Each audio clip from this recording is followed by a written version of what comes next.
Alors, comment est-ce qu'on passe d'une simple idée, d'une étincelle dans un labo, à un médicament qui peut changer des vies?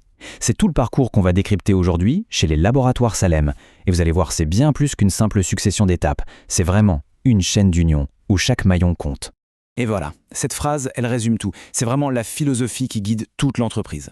L'idée de la chaîne, c'est une métaphore super puissante, vous ne trouvez pas? Ça nous aide à visualiser comment une découverte scientifique devient concrètement un traitement pour un patient. Chaque équipe, chaque personne est un maillon. Et si un seul casse, c'est toute la chaîne qui est menacée. Bon alors, on y va? On plonge dans le concret. On a souvent l'image que tout démarre avec une molécule dans une éprouvette, mais en fait non. Le vrai point de départ, il est ailleurs. Les tout premiers maillons de la chaîne, ce sont les gens et la science. C'est la fondation, le socle sur lequel tout le reste va se construire. Et ce socle, il tient en 3 temps. D'abord, il faut les bonnes personnes, bâtir l'équipe. Ensuite, il faut l'étincelle, l'idée qui va répondre à un vrai besoin. Et enfin, il faut transformer cette idée en un plan, quelque chose de solide. C'est ce trio de départ qui fait passer une intuition à un SI à un vrai projet. Voyons un peu comment ça marche. Et là, c'est assez fascinant. Le tout premier maillon de cette chaîne scientifique, c'est l'humain. Avant même la science, il y a le talent. Le rôle des ressources humaines, c'est bien plus que de recruter. En fait, elles assemblent le moteur, le cerveau collectif qui va faire tourner toute l'opération. Voilà, le capital vital. C'est fort comme expression, hein. Et c'est pas juste une jolie phrase, c'est vraiment la reconnaissance que la plus grande richesse de l'entreprise, ce sont ses équipes, leur expertise, leur engagement. Et tout ça avec un seul objectif en tête, le patient. Ok, l'équipe est là. Maintenant, le voyage scientifique peut vraiment commencer. La R&D, c'est le maillon créatif, le cœur qui innove. C'est ici qu'un problème de santé concret se transforme en une question scientifique, et cette question en une piste, une potentielle solution. C'est un travail de fourmi, hyper méticuleux, entre la conception, les tests, la validation. Et là, c'est le moment clé, le go de laboratoire. La science a rendu son verdict. Le concept tient la route. Ça marche. Mais attention, le défi change du tout au tout. Il faut maintenant passer le relais, sortir de la recherche pure pour entrer dans le monde de l'industrie. Bref, transformer cette belle idée en un produit bien réel. Alors, qui fait le lien entre ces deux mondes? C'est ce maillon-là, les affaires technico-réglementaires. On peut les voir comme les architectes du projet. Leur job, traduire le langage du scientifique en un plan industriel ultra précis.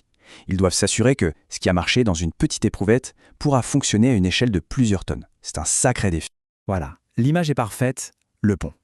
Et c'est exactement ça. Ils ne font pas qu'une simple transition. Ils construisent un pont solide pour garantir que tout soit faisable, conforme, robuste. Sans ce pont, soyons clairs, les plus belles découvertes de labos resteraient dans les labos. On passe à la deuxième grande étape. On a le plan, maintenant il faut construire. On entre dans le cœur industriel de la chaîne. C'est là que tout devient concret, que le médicament va être forgé. Cette phase industrielle, elle repose sur 3 piliers indissociables. 1. Sécuriser les approvisionnements. Pas de matières premières, pas de produits. 2. Fabriquer. C'est la production à grande échelle. Et 3. La qualité. C'est non négociable. Ces 3-là, ils sont complètement liés.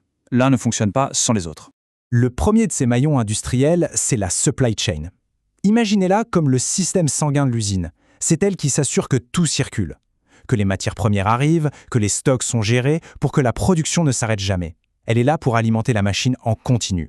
Le flux vital. Les mots sont bien choisis.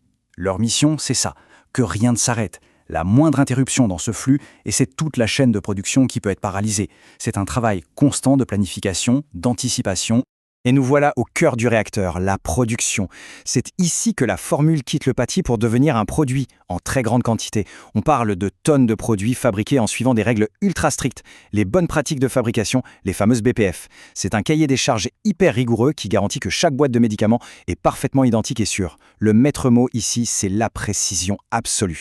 Ok, mais comment on garantit cette qualité? Il y a 2 gardiens. Imaginez que vous faites un gâteau.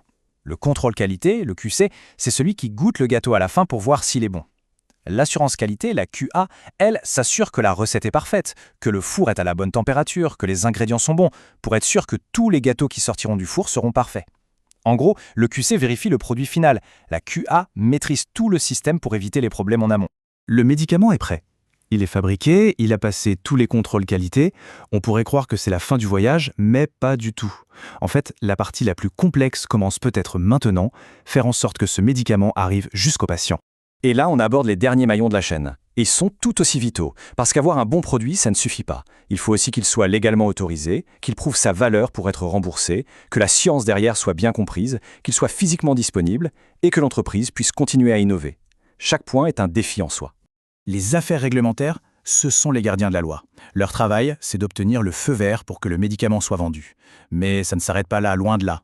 Ils doivent s'assurer qu'il reste conforme à des règles qui changent tout le temps, tout au long de sa vie. C'est un travail sans fin.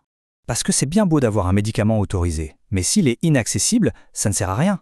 C'est là qu'intervient le market access. Le but de cette équipe, c'est de prouver la valeur du médicament, pas seulement son efficacité médicale, mais aussi sa valeur pour la société, pour le système de santé, afin qu'il puisse être remboursé et donc accessible au plus grand nombre. Maintenant que le médicament est là, accessible, il faut bien en parler. Et pour ça, deux équipes travaillent main dans la main. D'un côté, le marketing, qui va définir la grande stratégie, le positionnement du produit. De l'autre, la promotion médicale. Eux, ce sont la voie scientifique sur le terrain, auprès des médecins, pour expliquer comment bien utiliser le médicament. Et ce point est absolument capital. Rigueur, éthique, crédibilité. On n'est pas du tout dans la publicité classique. Quand on s'adresse à un professionnel de santé, tout doit être basé sur des preuves scientifiques, sur une éthique parfaite. C'est une mission d'information, d'éducation, pas de vente. Et on arrive au tout dernier maillon qui sont en fait un duo. Les ventes, qui s'assurent que le médicament soit bien là, physiquement, dans les pharmacies, les hôpitaux, et en parallèle, la finance. Son rôle, garantir que l'entreprise est solide économiquement. Pourquoi faire? Eh bien pour pouvoir recommencer tout ce cycle, pour financer la recherche qui forgera les médicaments de demain. Et voilà, on a fait tout le tour de la chaîne, et finalement, tout ce parcours, toute cette collaboration entre des métiers si différents, tout ça se résume en une seule phrase.